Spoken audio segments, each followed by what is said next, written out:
আলবদর রাজাকারের বাচ্চারা এখনো কিন্তু ফজলুর রহমানদের মতো মুক্তিযোদ্ধারা জীবিত আছে। এই দেশে মুক্তিযুদ্ধ হয়েছে। শহীদ মাননীয় সদস্যবৃন্দ, অর্ডার অর্ডার, আপনারা শৃঙ্খলা রক্ষা করুন। মাননীয় সদস্যবৃন্দ, সংসদে শৃঙ্খলা রক্ষা করুন।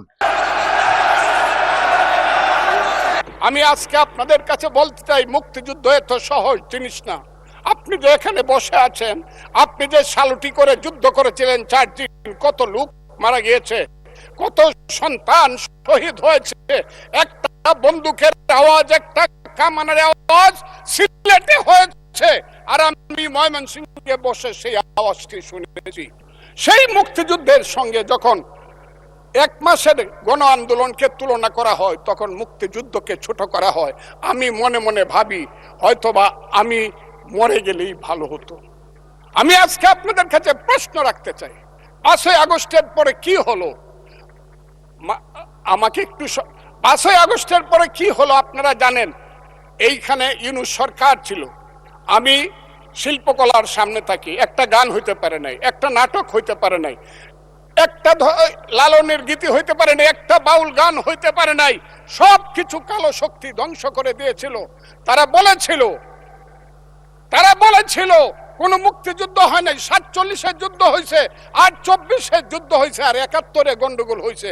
সেই দিন মুক্তিযোদ্ধা হিসাবে আমি বলেছিলাম, আমি বলতে পারবো কিনা কথাটা আপনি, এই আলবদর রাজাকারের বাচ্চারা এখনো কিন্তু ফজলুর রহমানদের মতো মুক্তিযোদ্ধারা জীবিত আছে। এই দেশে মুক্তিযুদ্ধ হয়েছে।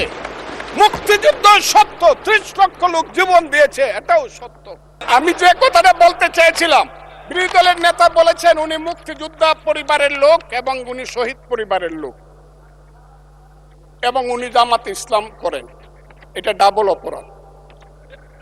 মুক্তিযোদ্ধা পরিবারের লোক কেউ জামাত করতে পারে না। আর শহীদ পরিবারের লোক, মাননীয় সদস্যবৃন্দ, ওনাকে বলতে দেন।